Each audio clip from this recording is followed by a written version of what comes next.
The rain came down hard on the coastal town of Katy Ridge, washing over rooftops and winding roads like the sky was trying to cleanse something awful.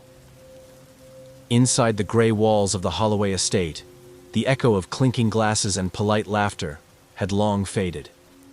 17 guests had entered that house for Dr. Ya Holloway's birthday celebration. Only one came out alive. Ya Holloway, his 22-year-old blind daughter. She sat motionless in the sterile interrogation room, her long black hair damp from the storm. Her pale fingers were clasped together in her lap. Her white cane rested against the metal chair. Her blank eyes stared ahead, as if trying to see something she never could. Detective Marcus Lorne studied her from across the table.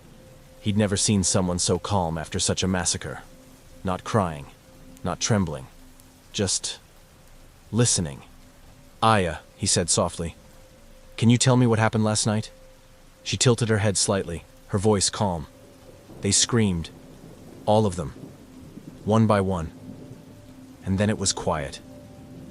Marcus frowned. "You didn't see who did it?" "I don't see anyone, Detective." "Right. She was blind. The only witness. And yet, he couldn't shake the feeling that she was watching him somehow. The Holloways were old money. Their mansion perched on the cliff's edge like a king's last fortress. That night, the house had been full. Old colleagues, family, politicians, even the mayor. All came to celebrate the prestigious psychologist's 60th birthday. Aya had remained in her room most of the evening, listening to the music and the muffled conversations downstairs. She didn't like people, too much noise, too many shifting intentions. She only came down when the screaming began. She told Detective Lorne everything. The first scream came from the dining hall. Then a crash. Then silence.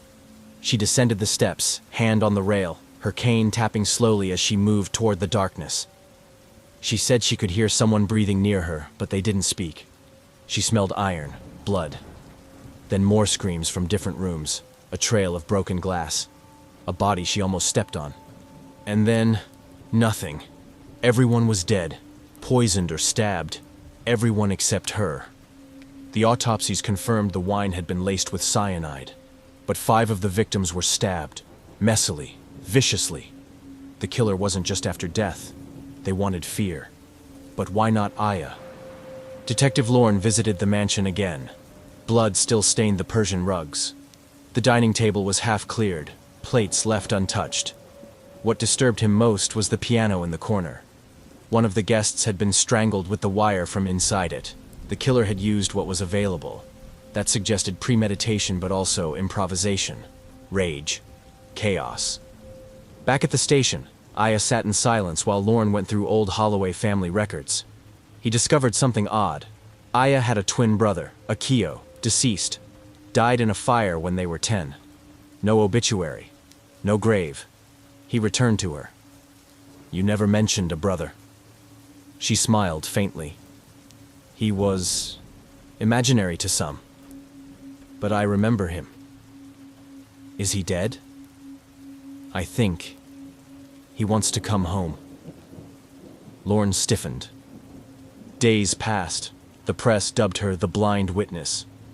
The nation watched as the girl who saw nothing became the center of the most gruesome mass murder in recent history. Then a break. Aya's late father's private journal was found hidden behind a panel in his office. Lorne read it in horror. The doctor had used his own children in a controversial psychological experiment. Sensory deprivation, isolation, shared trauma. Akio had been locked in the basement for weeks, left to test the effects of environmental extremes on twin perception. When the fire happened, Aya survived. Akio was presumed dead, but the journal ended with a single page scrawled in uneven handwriting. "He's not gone. He's inside her now." Lorne confronted Aya in her new care facility. She was calm, sitting in the garden, birds chirping all around. "I read the journal," he said. "Your father tortured your brother. He left him to die." Aya nodded.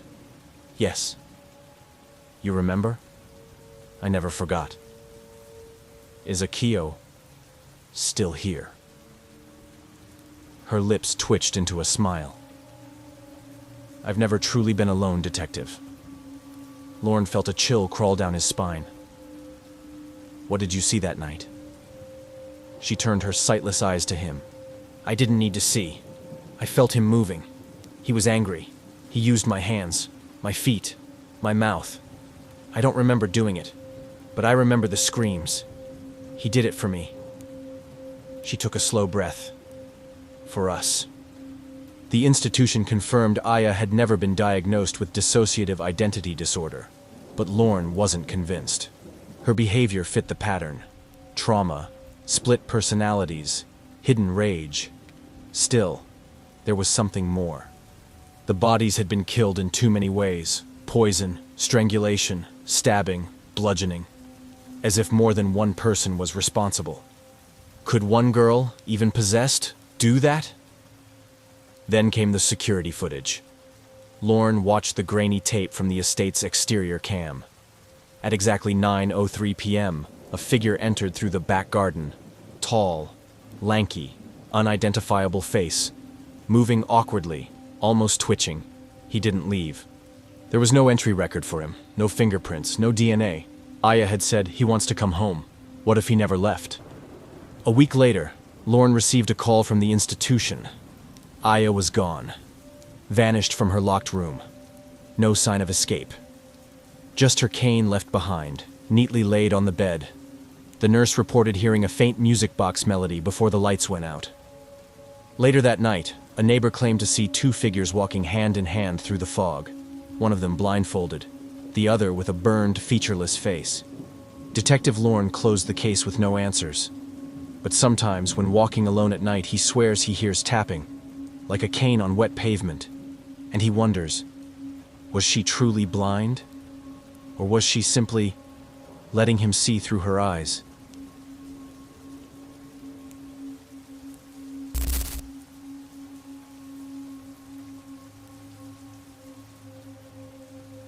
In a quiet suburban lane called Maple Row, where every lawn was manicured and every neighbor waved with perfect smiles, the Wiltons believed they had found their dream home. Newly married and eager to begin their next chapter, Claire and Adam Wilton were drawn in by the silence, the safety, and the sense of normalcy. But nothing in Maple Row was ever normal, and no one, especially not the man next door, was ever just perfect. The first time they met Mr. Howerin was while unloading boxes into the garage. He approached with a smile so wide it looked painted on, holding a fresh pecan pie. "Welcome to the neighborhood," he said. "Harold Howerin, but folks just call me Mr. Howerin." Adam shook his hand. "Thanks, Mr. Howerin. I'm Adam. This is Claire. You'll love it here. Quiet, safe, good people." His voice was deep, calm, measured. "If you need anything, tools, sugar, even a good pair of ears, I'm just next door." Claire smiled politely, though she couldn't help but notice his eyes. They didn't match the warmth in his voice. They were too steady, too alert. As the days passed, Mr. Howerin proved himself to be the model neighbor. He mowed his lawn at the same time every Saturday morning, trimmed his hedges every Thursday, and placed fresh lilies, always lilies, in a small vase at the edge of his driveway. Every action was practiced, rehearsed, almost mechanical. One evening, while walking their dog Duke past Howerin's home, Claire noticed him standing motionless in the window, just staring. No wave, no blink. Duke froze mid-step and growled low in his throat, tail rigid. Then, the curtain fell shut. Later that week, they found a peach pie on their porch, still warm, no note. Mr. Howerin simply waved from across his yard that morning, as if to say, "You're welcome." Creepy. But maybe he's just old-fashioned, Adam offered. Claire wasn't so sure. Mr. Howerin never had visitors, never left in a car. Yet his fridge seemed stocked, judging by the groceries he sometimes carried in through the side gate. But where did he shop? And how did he always appear in perfect pressed slacks and tucked-in shirts at 7:32 a.m., waving just as Adam left for work? She began keeping a small journal. Things escalated after Duke went missing. They searched for hours, called shelters, and posted flyers. Claire even knocked on Mr. Howerin's door, but no one answered. Just as she turned to leave, she heard something. Scratching. Faint. Muffled. Coming from beneath the house. That night, she noticed a terrible smell drifting through the backyard. It smelled like something dead, and sweet, like rotting fruit. Adam insisted it was a raccoon or squirrel that had crawled under the porch. But Claire wasn't convinced. The next evening, unable to sleep, she stood by the upstairs window. At exactly 2 a.m., Mr. Hollowerin's porch light came on.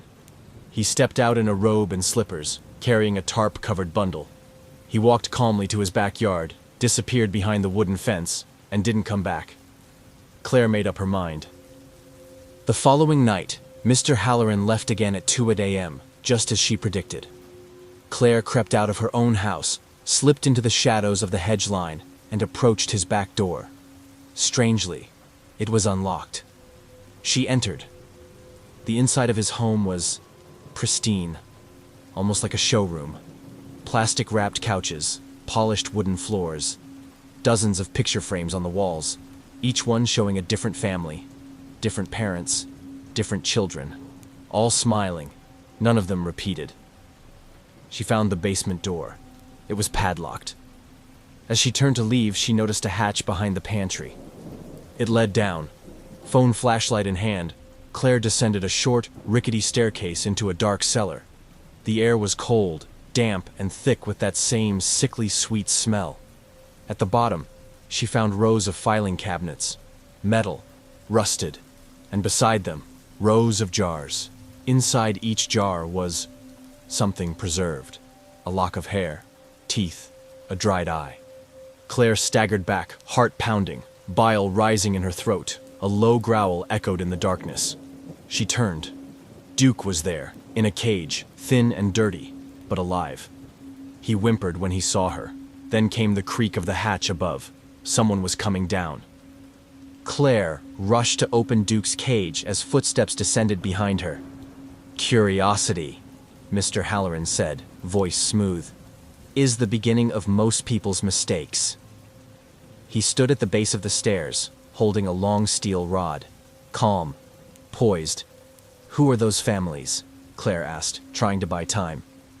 In the pictures? Guests, he replied.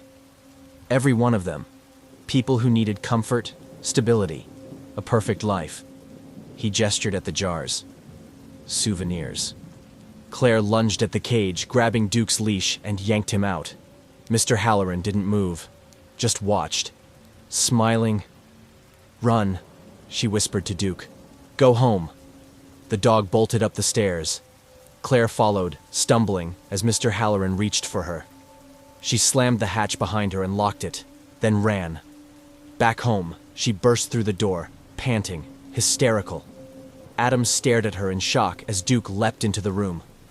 You were right, she gasped. Something's wrong. He's got jars, teeth, people. Duke was down there. They called the police. Officers arrived within minutes. They found nothing. No jars, no cage, no pictures of strange families. The basement was clean, filled with holiday decorations and canned soup. The cellar hatch behind the pantry? Gone. Just a smooth wall, Claire screamed. It was there. It was all there. You have to believe me.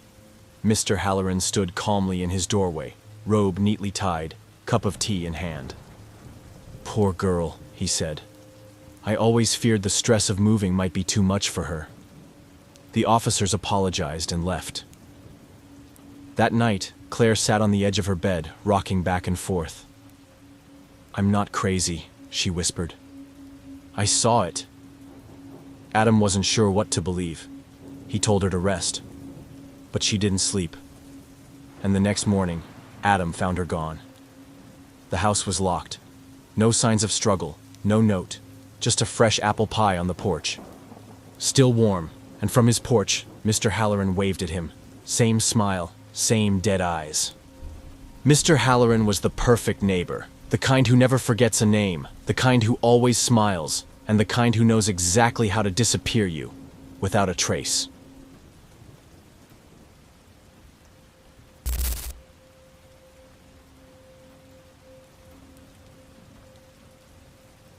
In a quiet Massachusetts town, a body was found in the woods. Female, mid-30s, no identification, no clothing, no fingerprints in any police database. Detective Allison Granger had handled her share of strange deaths. But nothing like this. No ID, no leads, until the autopsy came back. The dead woman had 5 sets of fingerprints, all belonging to living people across the United States. People who had never met. People who were still very much alive. Something was wrong. Very wrong. The crime scene was unusual, even for seasoned officers. The body showed no signs of struggle, injury, or trauma. Just abandonment, as if it had been placed there with care. Granger stood over the corpse, cold air curling around her. "No one saw anything?" she asked the deputy. "Nothing. No tire marks. No prints. Just her." The forensic team took the body in. Within 24 hours, the results came back. DNA inconclusive. Dental records. No match. Fingerprints. 5 different sets, each linked to a real person, alive and accounted for. The system flagged it as an identity error, a glitch. But Granger didn't believe in glitches. The first match was Jessica Pruitt, a schoolteacher in Denver. Granger called her. "I'm sorry, what?" Jessica asked over the phone. "My fingerprints? On a dead woman?" Jessica had never been to Massachusetts. She didn't know anyone there. But when Granger asked for a recent photo, something was off. The woman in the photo had the same facial structure as the corpse. The second match, Lana Kim, a nurse in Seattle, was even stranger. When Granger FaceTimed her, she froze. "That's me," Lana whispered. "That's my face. That's me." Same jawline, same eyes. Subtle differences, but enough to be unnerving. Like versions of the same person, all 5 matches were female, mid-30s, and bore uncanny resemblance to the dead woman. It wasn't just fingerprints. It was identity duplication. 4 interviews in, Granger reached the 5th name. Miranda Voss, a software engineer in D.C., but she didn't answer any calls. Worried, Granger flew to Washington. She found Miranda's apartment door ajar. Inside, no sign of struggle, just emptiness, except for the mirrors. Every single mirror in the apartment was shattered and carved into the wall. "She is me." Granger stood frozen. Miranda was gone, missing for 3 days. Forensics found hair and skin cells in the bathroom. The DNA matched the corpse, but so did Jessica's, and Lana's, and the others. All 5 women shared genetic markers with the dead woman. They weren't just fingerprints, they were clones. Granger dug deeper. Years back, there had been a program classified called Project Orphan, rumored to be a government experiment to create adaptive identities using synthetic biology and neural imprinting, a way to train sleeper agents with perfect fabricated identities. The project was shut down after a fire destroyed the main lab. All records were lost, but someone survived, and someone continued the work. The corpse in the woods, she wasn't killed. She was decommissioned. And Miranda? She may have realized it. Late one night, Granger received an email from an anonymous source. No message. Just a file titled Echo 1 Dawn Jason. Inside were logs. Records of memory uploads, field missions, identity transitions. It listed all 5 women, Jessica, Lana, the others, under one name. Echo Unit 1. They weren't 5 different women. They were fragments, distributed personalities, grown separately, but derived from a single template. The death in the woods? That was the original. And now, the copies were unraveling. Granger received one final message, a video file titled Last Error. In the shaky footage, Miranda stood in a dark room. "I remember everything now. The lab, the walls, the voices telling me who to be. I am all of them, and none of them." Her eyes bled. "I'm not supposed to exist," then static. The case was closed as a data breach and internal system error. All official traces were scrubbed. Jessica Pruitt disappeared a week later. Lana Kim was found catatonic, staring into a mirror. Of the 5, only one remained accounted for. Detective Granger. who now stared into her own bathroom mirror, tracing the lines of her face.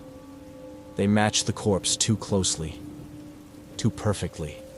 And in her inbox, a message with no sender. Subject line, "You are Echo 6."